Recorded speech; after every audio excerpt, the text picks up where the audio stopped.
To the people of the United States, friends and fellow citizens, the period for a new election of a citizen to administer the executive government of the United States being not far distant, and the time actually arrived when your thoughts must be employed in designating the person who is to be clothed with that important trust, it appears to me proper, especially as it may conduce to a more distinct expression of the public voice, that I should now apprise you of the resolution I have formed, to decline being considered among the number of those out of whom a choice is to be made.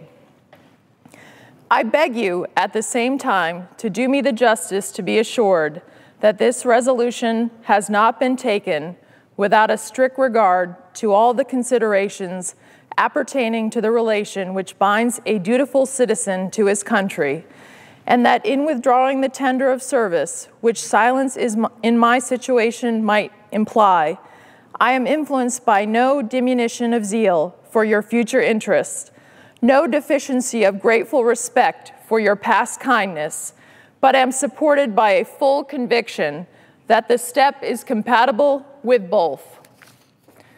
The acceptance of and continuance hitherto in the office to which your suffrages have twice called me have been a uniform sacrifice of inclination to the opinion of duty and to a deference for what appeared to be your desire. I constantly hoped that it would have been much earlier in my power, consistently with motives which I was not at liberty to disregard, to return to that retirement from which I had been reluctantly drawn. The strength of my inclination to do this, previous to the last election, had even led to the preparation of an address to declare it to you. But mature reflection on the then perplexed and critical posture of our affairs with foreign nations and the unanimous advice of persons entitled to my confidence impelled me to abandon the idea. I rejoice that the state of your concerns, external as well as internal, no longer renders the pursuit of inclination incompatible with the sentiment of duty or propriety, and I am persuaded, whatever partiality may be retained for my services, that in the present circumstances of our country, you will not disapprove of my determination to retire. The impressions with which I first undertook the arduous trust were explained on the proper occasion. In the discharge of this trust, I will only say that I have, with good intentions, contributed towards the organization and administration of the government, to the best exertions of which a very fallible judgment was capable. Not unconscious in the outset of the inferiority of my qualifications, experience, in my own eyes, perhaps still more in the eyes of others, has strengthened the motives to diffidence of myself, and every day the increasing weight of years admonishes me more and more that the shade of retirement is as necessary to me. Satisfied that if any circumstances have given peculiar value to my services, they were temporary, I have the consolation to believe that, while choice and prudence invites me to quit the political scene, patriotism does not forbid it. In looking forward to the moment which is to terminate the career of my political life, my feelings do not permit me to suspend the deep acknowledgement of that debt of gratitude which I owe to my beloved country, for the many hours it has conferred upon me, still more for the steadfast confidence with which it has supported me, and for the opportunities I have thence enjoyed of manifesting my inviolable attachment by services faithful and persevering, though in usefulness unequal to my zeal. If benefits have resulted to our country from these services, let it always be remembered to your praise, and as an instructive example in our annals, that under circumstances in which the passions, agitated in every direction, were liable to mislead amidst appearances sometimes dubious, vicissitudes of fortune, often discouraging in situations in which not unfrequently want of success has countenanced the spirit of criticism. The constancy of your support was the essential prop of the efforts and a guarantee of the plans by which they were effected.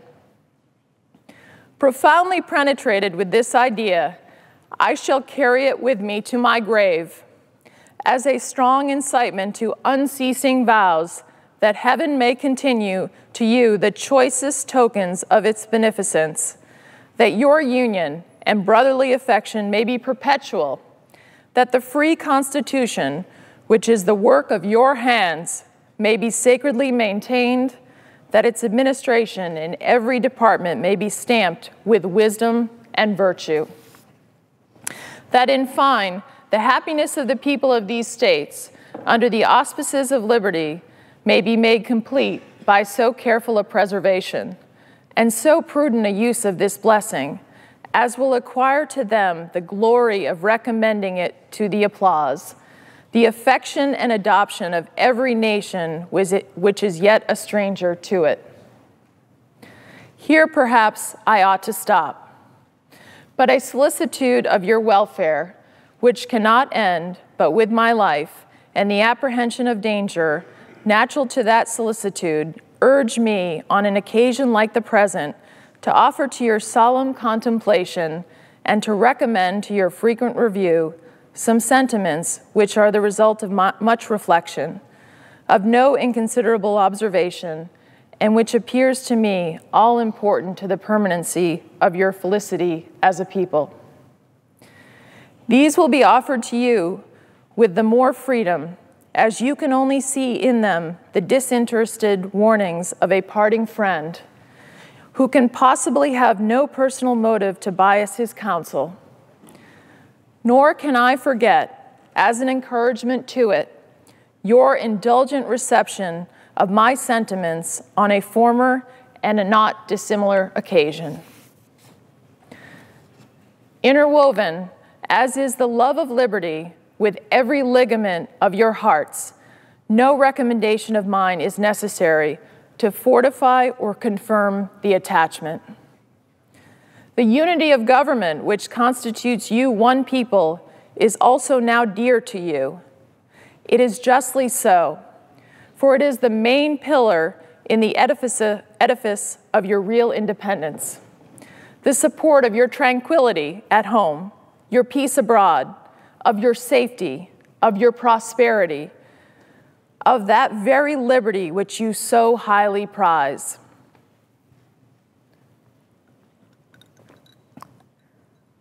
But as it is easy to foresee that from different causes and from different quarters, much pains will be taken, many artifices employed, to weaken in your minds the conviction of this truth, as this is the point in your political fortress against which the batteries of internal and external enemies will be most constantly and actively, though often covertly and insidiously, directed.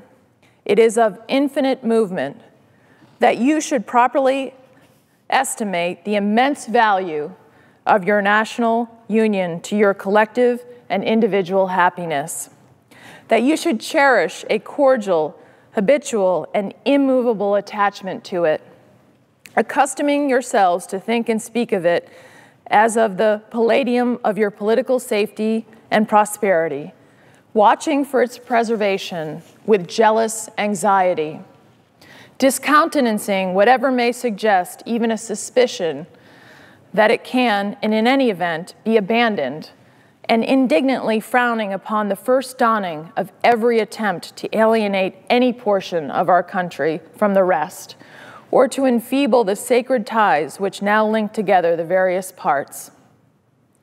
For this, you have every inducement of sympathy and interest.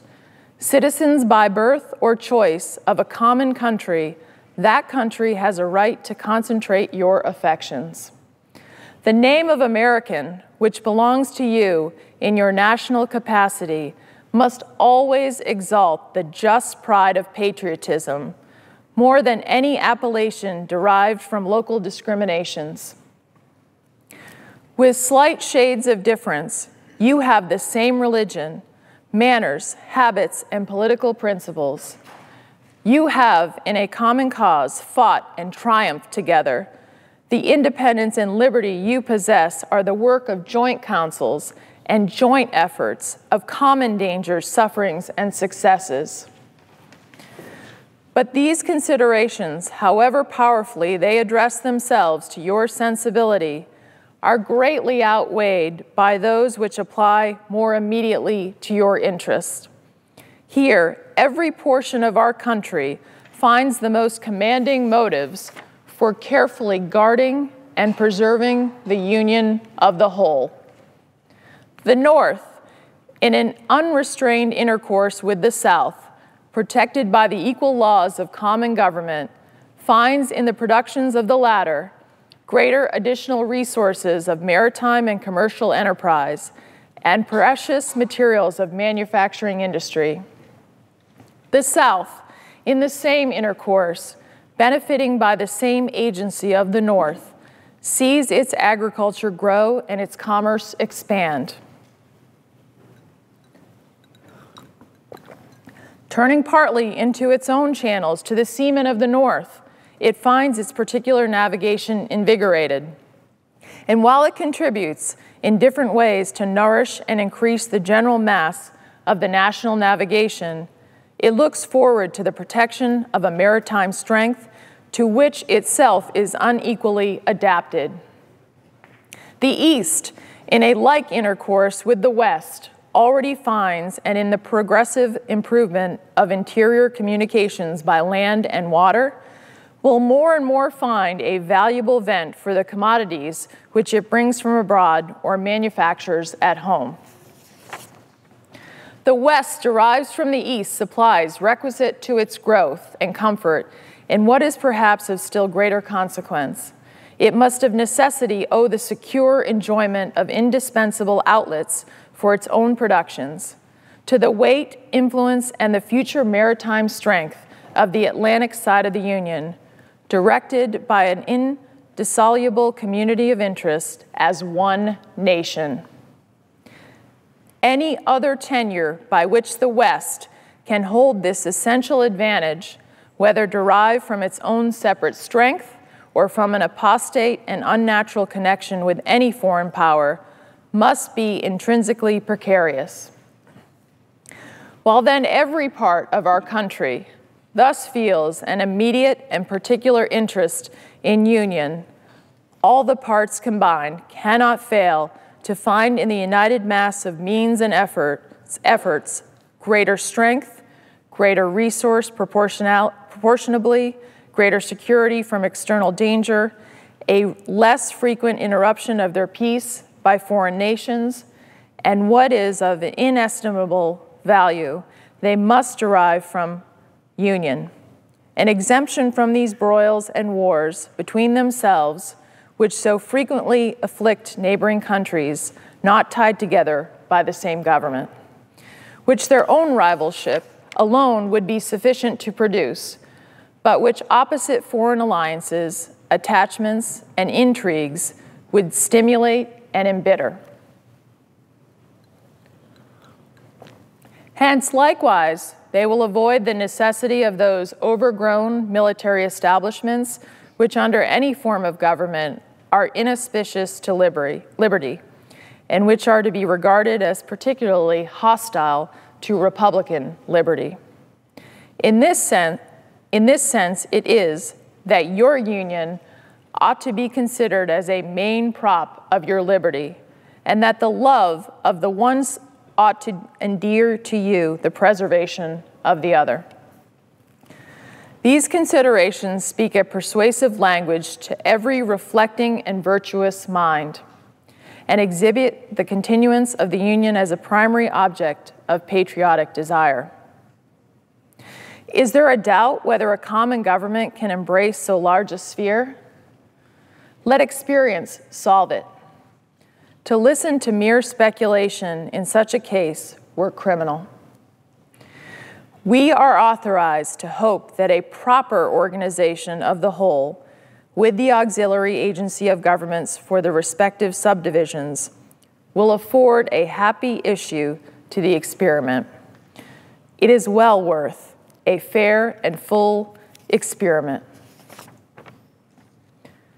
With such powerful and obvious motives to union, affecting all parts of our country, while experience shall not have demonstrated its impracticability, there will always be reason to distrust the patriotism of those who in any quarter may endeavor to weaken its bands. In contemplating the causes which we may disturb our union, it occurs as matter of serious concern that any ground should have been furnished for characterizing parties by geographical discriminations, northern and southern, Atlantic and western, whence designing men may endeavor to incite a belief that there is a real difference of local interests and views. One of the expedients of party to acquire influence within particular districts is to misrepresent the opinions and aims of other districts. You cannot shield yourselves too much against the jealousies and heartburnings which spring from these misrepresentations. They tend to render alien to each other those who ought to be bound together by fraternal affection.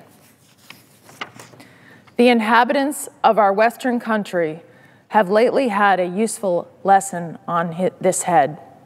They have seen in the negotiation by the executive and in the unanimous ratification by the Senate of the treaty with Spain, and in the universal satisfaction at the event throughout the United States, a decisive proof of how unfounded were the suspicions propagated among them of a policy in the general government and in the Atlantic states unfriendly to their interests in regard to the Mississippi.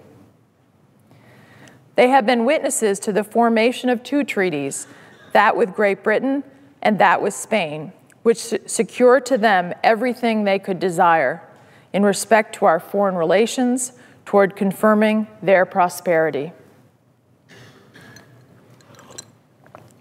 Will it not be their wisdom to rely for the preservation of these advantages on the union by which they were procured?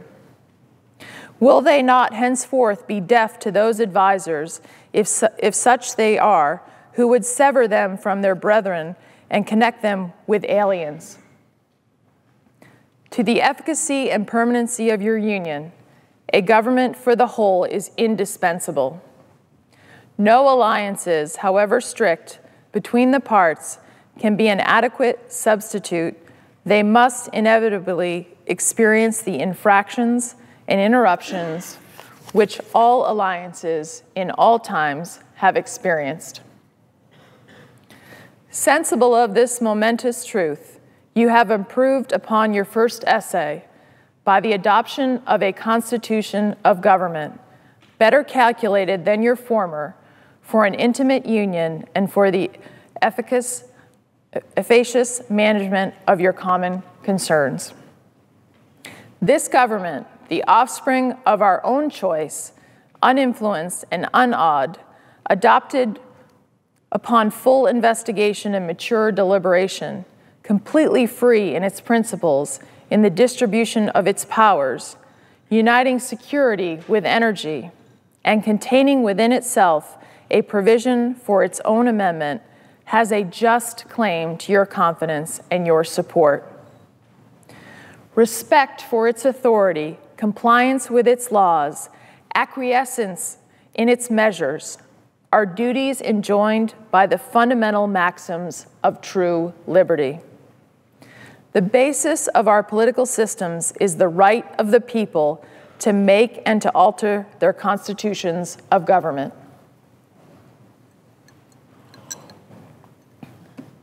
But the Constitution, which at any time exists, until changed by an explicit and authentic act of the whole people, is sacredly obligatory upon all.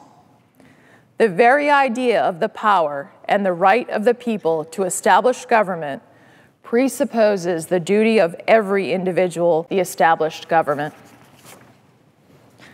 All obstructions to the execution of the laws, all combinations and associations under whatever plausible character, with the real design to direct, control, counteract, or awe the regular deliberations and action of the constituted authorities, are destructive of this fundamental principle and of fatal tendency.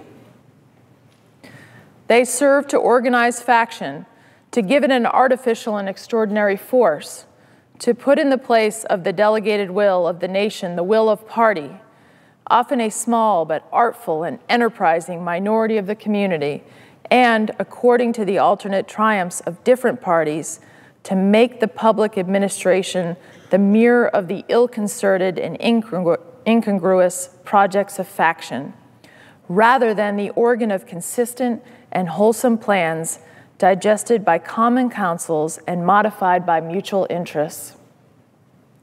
However combinations or associations of the above description may now and then answer popular ends, they are likely, in the course of time and things, to become potent engines by which cunning, ambitious, and unprincipled men will be enabled to subvert the power of the people and to usurp for themselves the reign of government, destroying afterwards the very engines which have lifted them to unjust dominion. Towards the preservation of your government and the permanency of your present happy state, it is requisite not only that you steadily discountenance irregular opposition to its acknowledged authority, but also that you resist with care the spirit of innovation upon its principles, however specious the pretext. One method of assault may be to effect, in the forms of the Constitution, alterations which will impair the energy of the system, and thus to undermine what cannot be directly overthrown.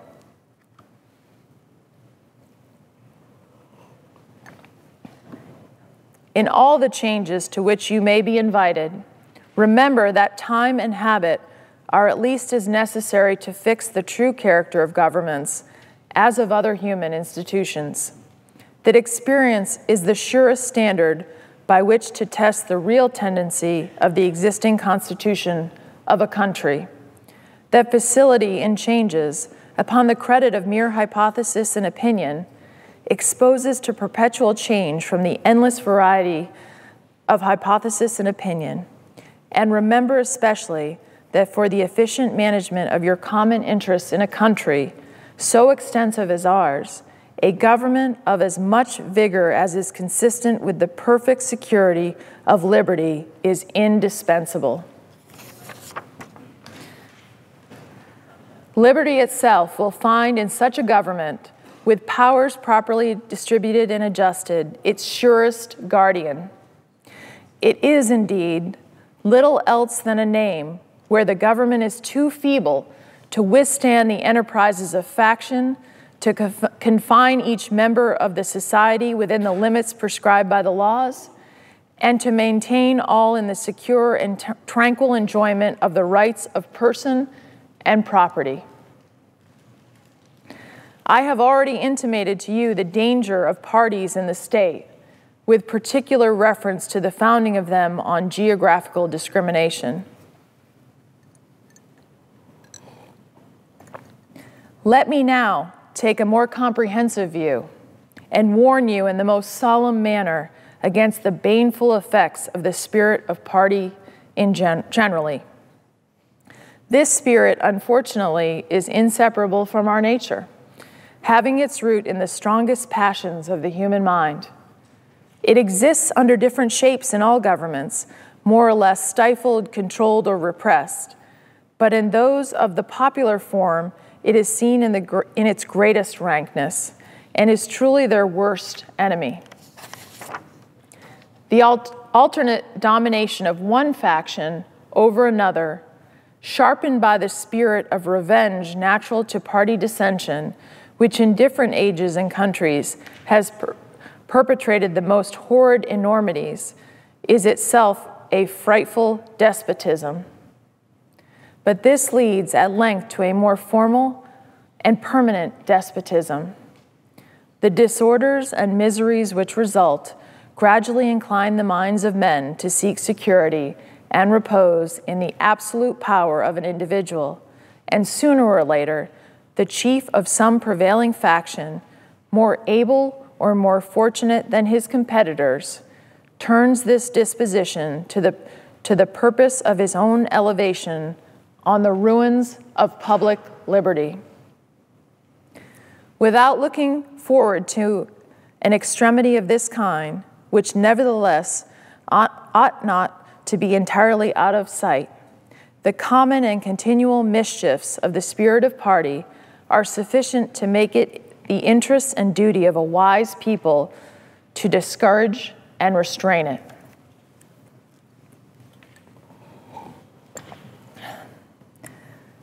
It serves always to distract the public councils and enfeeble the public administration. It agitates the community with ill-founded jealousies and false alarms, kindles the animosity of one part against another, foments occasional riot and insurrection. It opens the door to foreign influence and corruption, which finds a facilitated access to the government itself through channels of party passions. Thus, the policy and the will of one country are subjected to the policy and will of another. There is an opinion that parties in free countries are useful checks upon the administration of the government and serve to keep alive the spirit of liberty. This, within certain limits, is probably true. And in governments of monarchical caste, patriotism may look with indulgence, if not with favor, upon the spirit of party. But in those of the popular character, in governments purely elective, it is a spirit not to be encouraged. From their natural tendency, it is certain there will always be enough of that spirit for every salutary purpose. And there being constant danger of excess, the effort ought to be, by force of public opinion, to mitigate it and assuage it. A fire not to be quenched, it demands a uniform vigilance to prevent it bursting into a flame, lest instead of warming, it should consume. It is important likewise that the habits of thinking in a free country should inspire caution in those entrusted with its administration, to confine themselves within their respective constitutional spheres, avoiding in the exercise of the powers of one department to encroach upon another.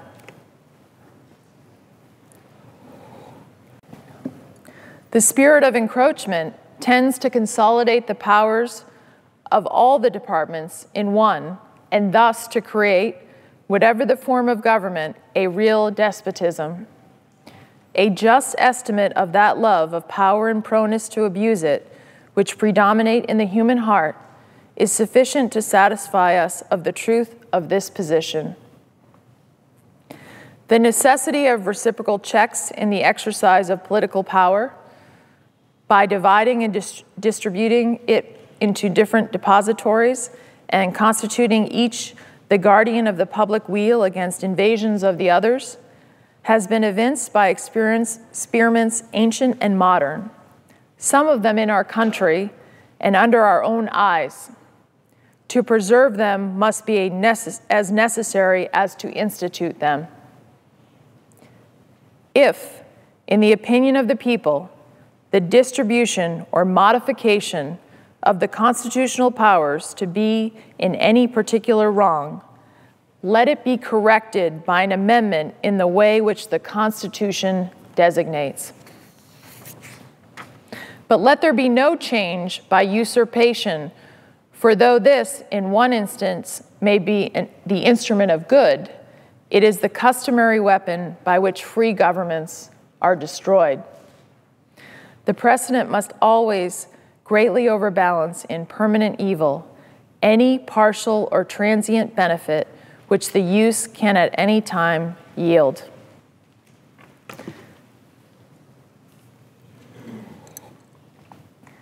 Of all the dispositions and habits which lead to political prosperity, religion and morality are indispensable supports.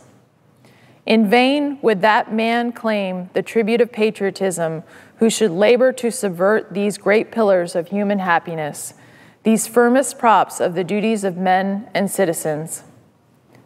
The mere politician, equally with the pious man, ought to respect and to cherish them. A volume could not trace all their connections with private and public felicity. Let it simply be asked, where is the security for property, for reputation, for life, if the sense of religious obligation desert the oaths which are the instruments of investigation in courts of justice? And let us with caution indulge the supposition that morality can be maintained without religion. Whatever may be conceded to the influence of refined education on minds of peculiar structure, reason and experience both forbid us to expect that national morality can prevail in exclusion of religious principle. It is substantially true that virtue or morality is a necessary spring of popular government. The rule indeed extends with more or less force to every species of free government. Who, that is, a sincere friend to it can look with indifference upon attempts to shake the foundation of the fabric? Promote, then, as an object of primary importance, institutions for the general diffusion of knowledge. In proportion as the structure of a government gives force to public opinion, it is essential that public opinion should be enlightened.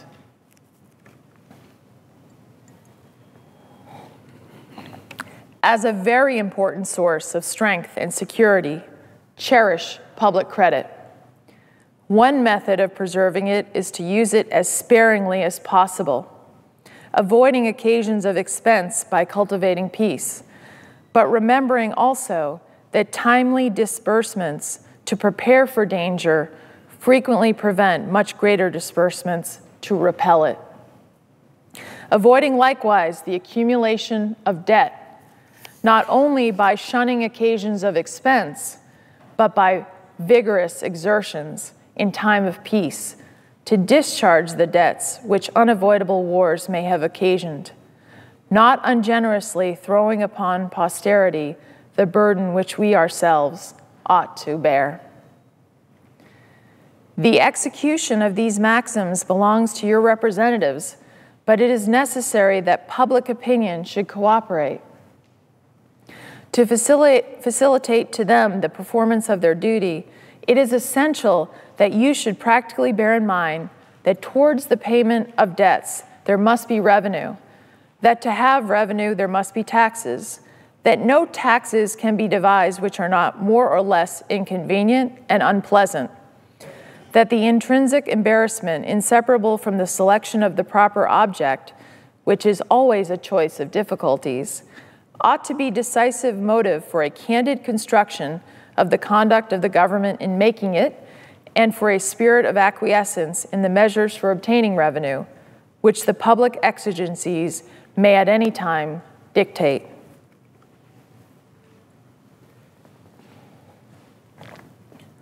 Observe good faith and justice towards all nations.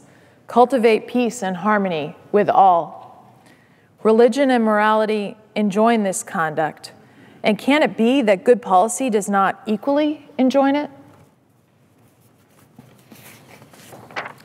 It will be worthy of a free, enlightened, and at no distant period, a great nation to give to mankind the magnanimous and too novel example of a people always guided by an exalted justice and benevolence.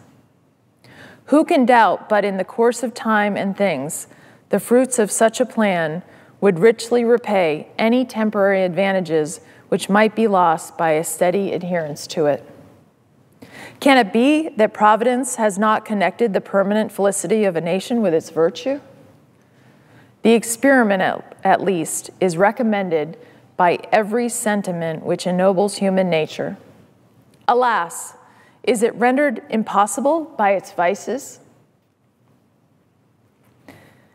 In the execution of such a plan, nothing is more essential than the permanent, inveterate antipathies against particular nations and passionate attachment for others should be excluded, and that, in place of them, just and amicable feelings towards all should be cultivated. The nation which indulges towards another an habitual hatred or an habitual fondness is in some degree a slave. It is a slave to its animosity or to its affection, either of which is sufficient to lead it astray from its duty and its interest. Antipathy in one nation against another disposes each more readily to offer insult and injury, to lay hold of slight causes of umbrage, and to be haughty and intractable when accidental or trifling occasions of dispute occur. Hence, frequent collisions, obstinate, envenomed, and bloody contests. The nation, prompted by ill will and resentment, sometimes impels to war the government, contrary to the best calculations of policy. The government sometimes participates in the national propensity and adopts through passion what reason would reject. At other times, it makes the animosity of the nation subservient to the projects of hostility, instigated by pride, ambition, and other sinister and pernicious motives. The peace often, sometimes perhaps the liberty of nations, has been the victim. So likewise, a passionate attachment of one nation for another produces a variety of evils. Sympathy for the favorite nation, facilitating the illusion of an imaginary common interest in cases where no real common interest exists, and infusing into one the enmities of the other, betrays the former into a participation in the quarrels and wars of the latter, without adequate inducements or justifications.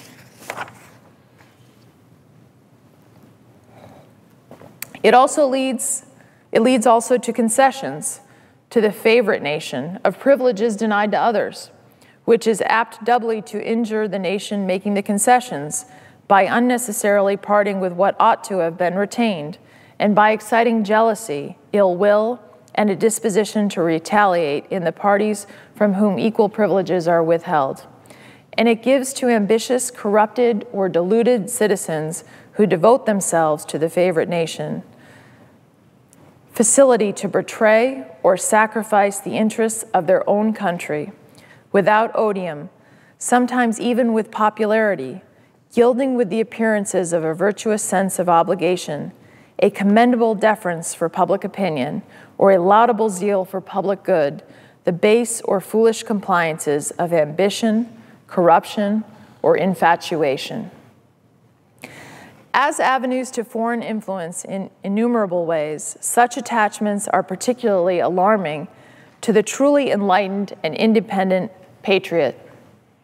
How many opportunities do they afford to tamper with domestic factions, to practice the arts of seduction, to mislead the public opinion, to influence or awe the public councils? Such an attachment of a small or weak towards a great and powerful nation dooms the former to be the satellite of the latter. Against the insidious wiles of foreign influence, I conjure you to believe me, fellow citizens, the jealousy of a free people ought to be constantly awake, since history and experience prove that foreign influence is one of the most baneful foes of Republican government. But that jealousy, to be useful, must be impartial, else it becomes the instrument of the very influence to be avoided, instead of a defense against it. Excessive partiality for one foreign nation and excessive dislike for another cause those whom they actuate to see danger only on one side, and serve to veil and even second the arts of influence on the other.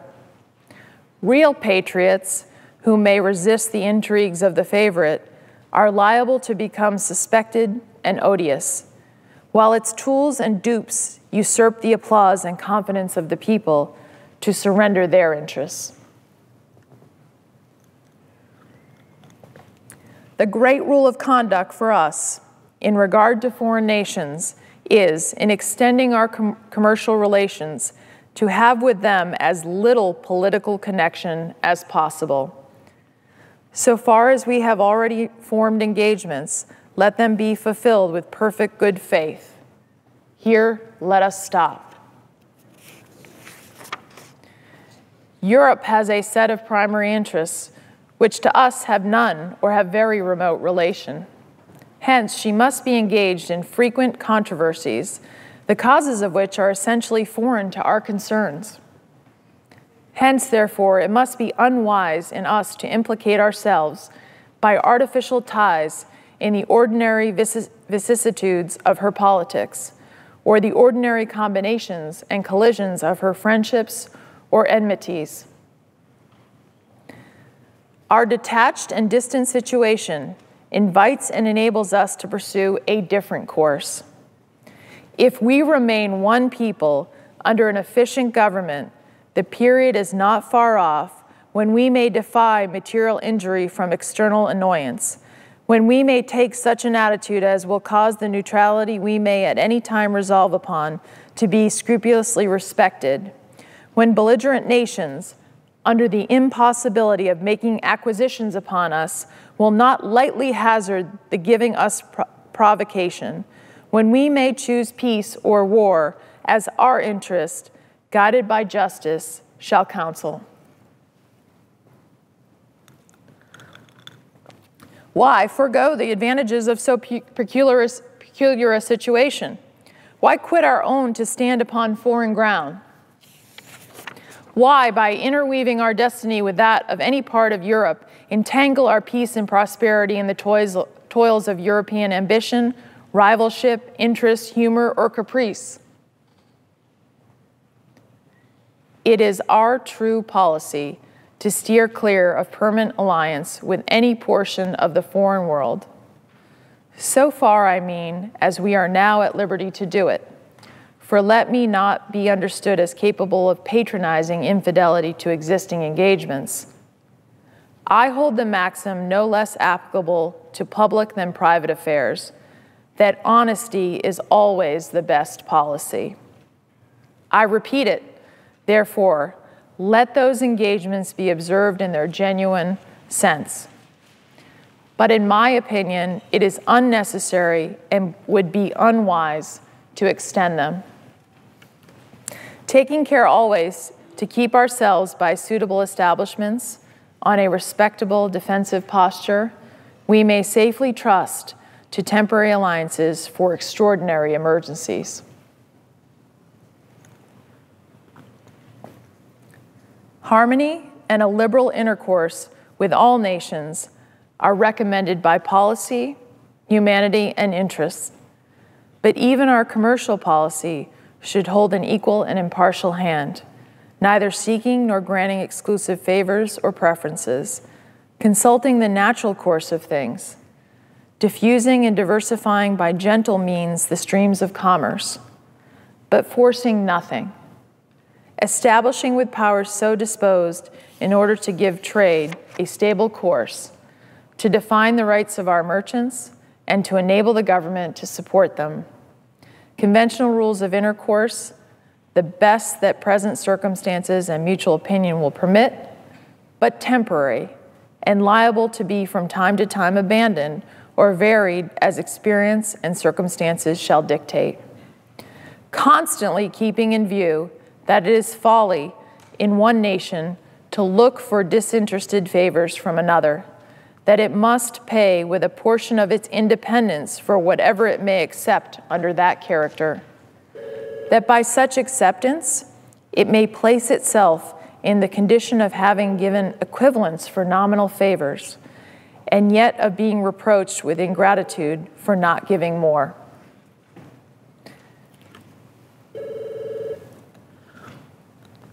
There can be no greater error than to expect or calculate upon real favors from nation to nation. It is an illusion which experience must cure, which a just pride ought to discard.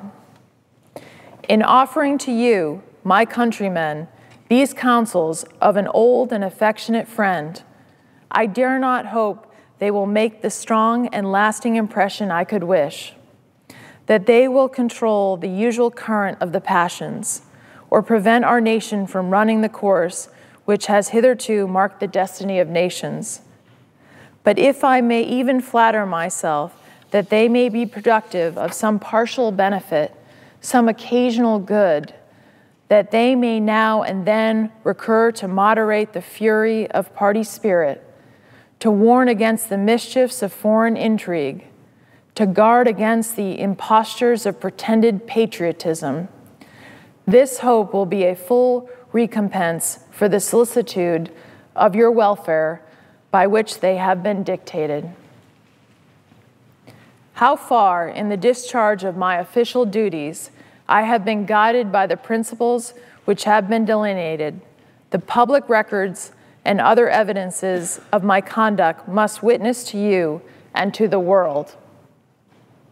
To myself, the assurance of my own conscience is that I have at least believed myself to be guided by them. In relation to the still subsisting war in Europe, my proclamation of the 22nd of April, 1793, is the index to my plan, sanctioned by your approving voice and by that of your representatives in both houses of Congress. The spirit of that measure has continually governed me, uninfluenced by any attempts to deter or divert me from it. After deliberate examination, with the aid of the best lights I could obtain, I was well satisfied that our country, under all the circumstances of the case, had a right to take and was bound, in duty and interest, to take a neutral position. Having taken it, I determined, as far as should depend upon me, to maintain it with moderation, perseverance, and firmness. The considerations which respect the right to hold this conduct, it is not necessary on this occasion to detail. I will only observe that according to my understanding of the matter, that right, so far from being denied by any of the belligerent powers, has been virtually admitted by all. The duty of holding a neutral conduct may be inferred, without anything more, from the obligation which justice and humanity impose on every nation, in cases in which it is free to act, to maintain inviolate the relations of peace and amity towards other nations.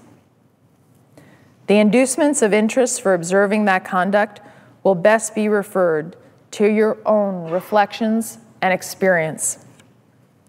With me, a predominant motive has been to endeavor to gain time to our country to settle and mature its yet recent institutions, and to progress without interruption to that degree of strength and consistency which is necessary to give it, humanly speaking, the command of its own fortunes. Though in reviewing the incidents of my administration, I am unconscious of intentional error, I am nevertheless too sensible of my defects not to think it probable that I may have committed many errors. Whatever they may be, I fervently beseech the Almighty to avert or mitigate the evils to which they may tend. I shall also carry with me the hope that my country will never cease to view them with indulgence, or that after 45 years of my life dedicated to its service, with an upright zeal, the faults of incompetent abilities will be consigned to oblivion, as myself must soon be to the mansions of rest. relying on its kindness in this as in other things, and actuated by that fervent love towards it, which is so natural to a man who views in it the native soil of himself and his progenitors for several generations. I anticipate with pleasing expectation that retreat in which I promise myself to realize, without alloy, the sweet enjoyment of partaking in the midst of my fellow citizens the benign influence of good laws under a free government, the ever-favorite object of my heart, and the happy reward, as I trust, of our mutual cares, labors, and dangers.